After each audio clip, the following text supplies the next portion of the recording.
and you're like, oh my god, you watch the sub over the dub? That's not even accurate to the source material, dude. What are you doing? It sounds like he got mental problems.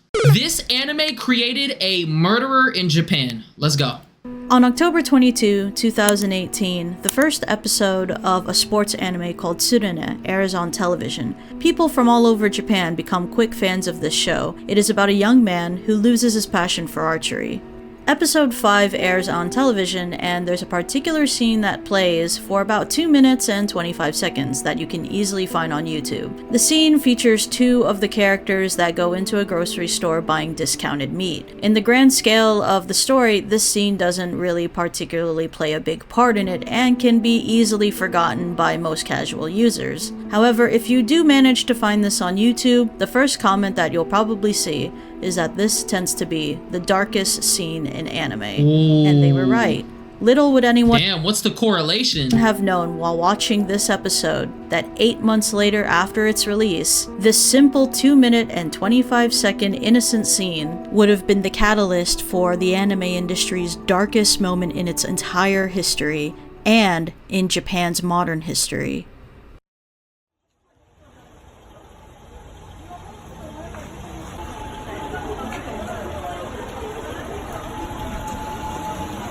Viewer of the show sets fire to the animation studio that created it.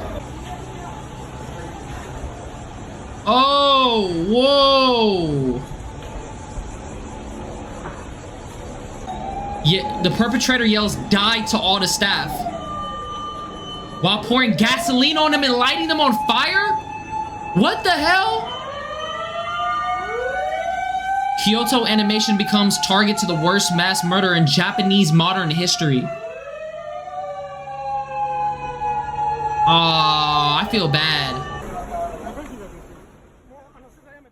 They didn't believe it. You know what's crazy? Before that incident happened, you could tell that everybody just came in expecting it to be a regular day at work. You never know what can happen in life sometimes, man. Why you got burned down an animation studio? Like, animators already go through enough, bro. They already get slaved by these companies. Oh my god.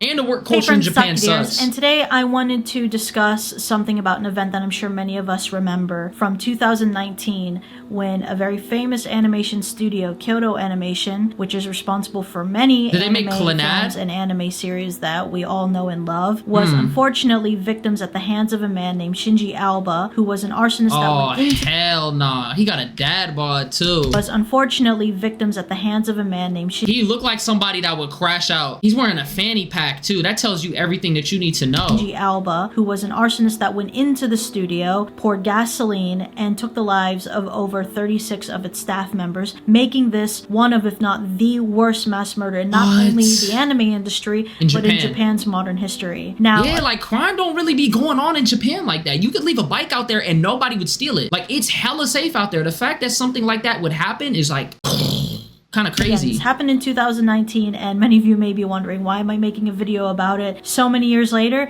That is because as of January 2025, this year, this chapter has been officially closed due to some updates, and I figured that now that it's closed, that I explain some things that I was researching of the motivation behind the attack up to what was going on behind the scenes, and some conversations that were going on between the arsonist and some people that were around the case. So let's just go into the very beginning with Shinji Aoba and what drove him to do what he did. So Shinji Aoba was a crazed otaku who was obsessed with anime, and he submitted a novel to a competition that is run by Kyoto Animation, where they look for several people all around Japan to submit novels and to submit ideas that could potentially be part of their projects, whether it be anime series or films. And according to Shinji Aoba, he decided to submit— It's those crazed anime fans that you gotta watch, bro. Like, I enjoy anime. Y'all know that. You know what I mean? We watched anime together. We enjoy it.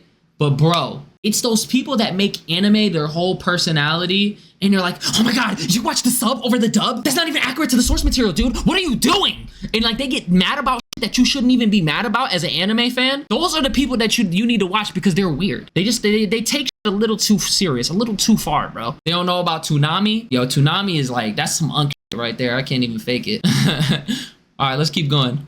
his novel into this competition. They never went to sleep to the Yo, you know what's crazy? I never watched Inuyasha. Cut to, an anime comes out called Tsurune, and I personally have never seen this anime, but there's apparently a scene that is about 2 minutes and 25 seconds long where there are two characters at a grocery store buying discounted meat. Now, when I first saw the scene, to be honest, there's not really anything in the scene that stuck out to me. It's really just two kids that are buying discounted meat, and it's a very basic kind of what's the correlation between this scene and that guy? Is this his series? Conversation that doesn't last very long in the anime, and it's actually very forgettable. But unfortunately, the man Shinji Alba would disagree heavily. He was convinced that this specific scene... he looks crazy as... This is how he looked in real life? He looked like an anime character, bro. ...was taken from his anime, which infuriated him so much that he wanted to take out his frustrations and resentment on Kyoto Animation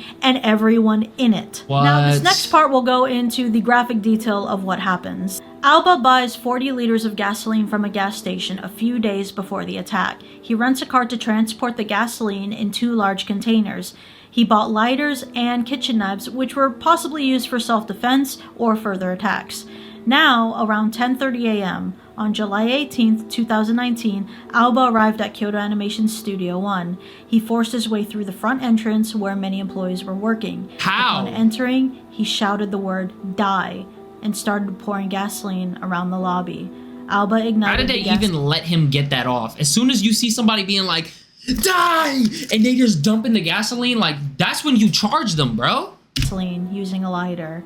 The gasoline vaporized rapidly, causing a fireball explosion and engulfed the entire first floor almost instantly. Wow. The fire spread up the stairwell due to the chimney effect, trapping many employees on the upper floors. Many employees tried to run upstairs but got trapped due to the rapid spread of fire and smoke. 36 people lost their lives, with many found near the stairwells and windows where they had tried to escape. 33 others were injured, including severe burns and respiratory injuries. Alba himself suffered third-degree burns but survived. Some people who were near the back exit managed to escape before the fire blocked the way. Those on higher floors attempted to break windows and jump, while others collapsed from smoke inhalation. I can just imagine people jumping out the building, bro. A few employees survived on the 3rd floor by reaching the rooftop, but the fire consumed most of the building before others could escape. Alba was arrested after months of medical treatment. I'm not gonna lie, that's karma. They shouldn't even have gave him the sentence. They should have just kept him alive and just forced him. They should have just forced him to just endure the rest of his life like that. Just being in a wheelchair, and every time you look at those burns, you think about what happened. Just keep him in a jail cell.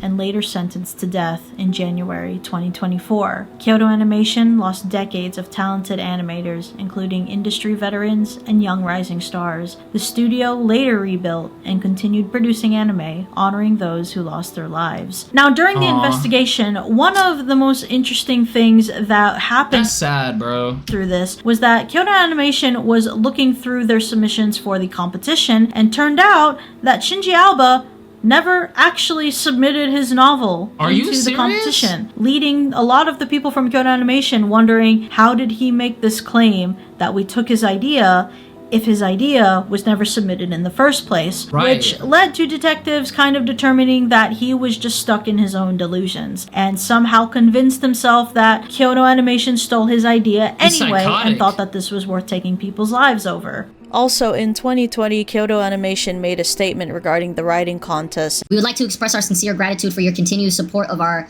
company and our work since announcing the cancellation of the 11th Kyoto Animation Awards on November 20th of last year. We have been internally considering whether to hold the awards. However, after taking into consideration the overall situation, we have decided to suspend the awards for the time being. Wow. He just over so many other people who actually submitted their work that could have been their big break. In addition, even if you send us manuscripts, ideas, etc., we will not accept those proposals. Furthermore, we are under no obligation to consider, evaluate, or adopt any ideas you propose. Please note that if you send us any planning materials, they will be disposed of without opening as a general rule. We kindly ask for your kind understanding. everything over, bro. And how it would be put off for the time being. But since then, there hasn't been any signs that it's going to be held again. However, Kyoto Animation still has a comic contest for their fans to still participate in. Now again, this is a very long and drawn out trial due to also the treatment for Shinji Alba's wounds. And during this, it actually turns out that there were some private conversations between him and the doctor who was treating him that I kind of wanted to read out to you guys. ちょっと嫌な気はしましたけど、もしかしたらと思ったら、やっぱりそうだったと。犠牲になられた方、それとご家族と被害に遭われた方とそのご家族。Yo, imagine you gotta save a criminal that just killed 30 people. How would you leave him to be alive? Would you save him or would you just let him pass? Be honest. のためには、死に逃げさせてはいけないっていう、もうその思いが。If that was me, I would be on the same type of time. I would keep him alive. And let his injuries be a lesson for what he went through. I'll make him suffer.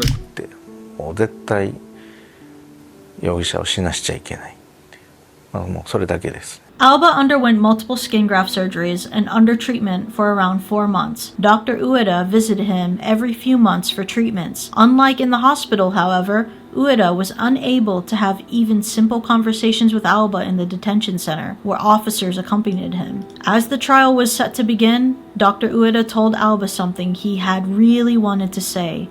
You may face harsh and difficult things ahead, but don't look away. Face them.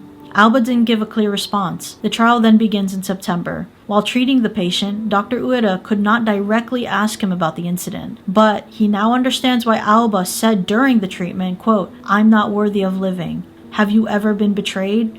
Taking lives is absolutely unforgivable, even if you were betrayed." Now, the following that you're about to hear is a conversation between Shinji Alba and the families of the victims during the trial. I am the mother of a female employee who died. There's something I want to confirm once more. When you poured gasoline, 2 female employees said, What? There's no mistake about that. One of the female employees you saw is likely my daughter. You poured gasoline all over the place, but did you see whether it got on the 2 women? No, I did not. Of course. You poured it with such force that it splashed on surrounding employees. I think it probably did. When you shouted, die, were you addressing all the employees, including my daughter? That is correct. My daughter, who burned to death, had just joined the company and was assigned to Studio One in June, only a month before the incident. She joined after the anime you claimed was plagiarized was already created. Did you ever consider that employees like her would be there? I'm sorry, I didn't think that far ahead. Alba believed that he was interacting with a female director at Kyoto Animation through an anonymous message board on 2chan, and he developed a one-sided romantic attachment to her. However, yeah, he was weird. I'm not gonna lie, he had mental health problems. After being mocked on the board as a rapist by the supposed female director, he became reckless and further claimed that despite— You sound like a mentally ill, middle-aged person. If you get it now, then just leave already. This isn't your personal diary. It's a thread to discuss the Kyoto Animation Awards. If you want to bash Kyoto Animation itself, you're in the wrong thread. Being rejected from the Kyoto Animation Awards, the company and the female director had stolen his ideas, which led him to commit the crime. What? You mentioned hesitating before committing the crime and feeling pains of conscience. Did you not think about the victims at all? My mind was entirely consumed with my own 10 years of suffering. I didn't have the mental space to consider the victims. What exactly do you mean by pangs of conscience? Since I was going to do something of this scale, naturally, significant people were going to die. Did you ever consider things from the victim's perspective? Nah. Let me ask you in return. When someone steals from you, do you stop to consider them? Right now, you are not in a position to ask questions. I was called a rapist. Does Kyoto Animation not feel anything about that? Before your 2012 convenience store robbery, you considered suicide. Yo, what did you mean? He was a criminal? He robbed the store? In your online post when you wrote about, quote, disappearing, it meant cutting all human ties and starting over somewhere else. That was never an option for you before you committed this crime? Right. Are you telling me to hurry up and die? Did you truly have those feelings inside of you? I must have, or else I wouldn't have written that. Yet, instead of disappearing, you committed the crime. Does that mean your grudge against Kyoto Animation was stronger? I believe I did my best to prevent the worst case scenario. What was the worst case? Why did you think you could win the Kyoto Animation Award by submitting your novel? Someone who seemed like a top editor on 2chan responded with, quote, "I've seen something amazing, and even asked how I would use the prize money. That made me believe I would win. Did you ever consider that work might not be good enough?" No, I didn't. How did you feel when no one read your work on a novel submission site? It's not about whether the work is good enough. On those sites, gaining views depends on having a fan base and building connections with them, rather than creating something high quality. You were an experienced 2chan user. Did you know that that platform has a lot of impersonators? It sounded like he got mental problems. Because he didn't even submit his work. Yes, I used to use it. You said you were certain that the female director was personally responding to you. Did you ever suspect that it was just an impersonator tricking you? On 2chan, there's a term called trolling. When you accuse someone directly, they tend to dismiss it if they're a real person. Since she responded in that manner, I was sure it was her. I think it's quite clear to everyone who heard this trial that Alba's sympathy extended the length of a teaspoon. 作られたとかっていうような言葉も使ってたような、自分が Why he was 悪い hidden? んじゃなくて、 As if he wasn't なん at かこ fault? う被害者的なものの言い方をしてたように聞こえまし Sounding more like a victim. Oh my god, bro. た。 Even after taking so many lives from Kyoto Animation and hearing the families, Alba remained convinced that he was still in the right and the victim in all Damn. of this. Now, on a separate article, I wanted to read the apology that was read by Shinji Alba in court. I can only say, I'm sorry. I take the incident seriously, but to be honest, I can't deny that I often turn a blind eye to the magnitude of what I did. I think I should pay for my crime with that.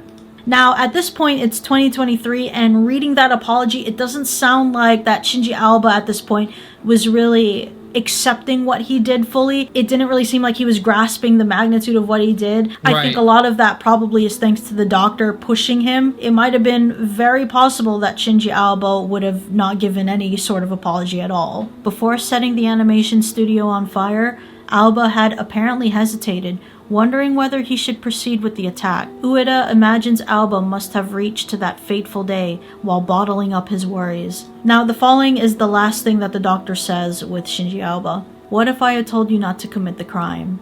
the doctor asks during treatment. Alba then replies, "I don't think I would have done it."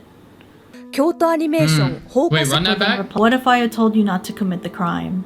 the doctor asks during treatment. Alba then replies, "I don't think I would have done it." Damn. 京都アニメーション放火殺人事件の裁判で、京都地裁は先ほど青葉真司被告に対し死刑判決を言い渡しました。 Shinji Alba, at Bro, the sentence sounds unreal, bro. 46 years old, was sentenced to death in January 2024 by the Damn. Kyoto District Court as sought out by the prosecution. He was convicted of murdering 36 people and attempting to murder 34 others in the arson attack at the studio in Kyoto on July 2019. He's However, geeking. immediately, Shinji Alba's legal Yo, what's good, Kai? What's good, LaBelle? Nah, no worries. team decided to push back and request for the judge to reconsider. Life is crazy. You gotta enjoy every moment. Yeah, bro, think about it. These people probably went to work, didn't even think nothing of it. And then boom, this guy walks in and he just starts geeking. Claiming You never know Shinji what can Alba happen. as insane and not in the right frame of mind Yeah, he's definitely insane. during the attack. This added over a year's worth of more tedious and scheduled trials. 1 year later, Shinji Alba withdraws his appeal for the death sentence, thus accepting his fate, and his death sentence is finalized by the court. His reasons for withdrawing were never disclosed. Now let's go back to what the doctor said to Shinji Alba in private. He said, "You may face harsh and difficult things ahead, but don't look away.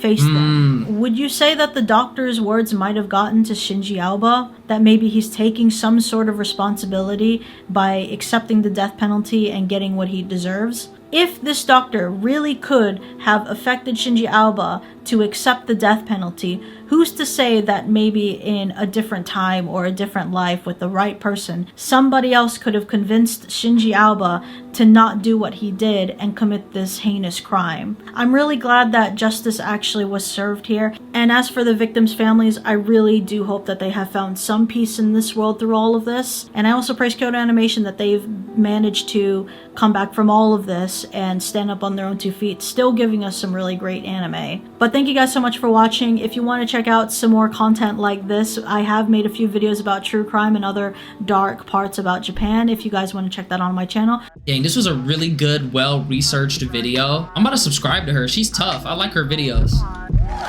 All right. Yo, she worked. You could tell that she put in a lot of work, bro. She deserved that 1 million views. It's sad that that situation had to play out, though.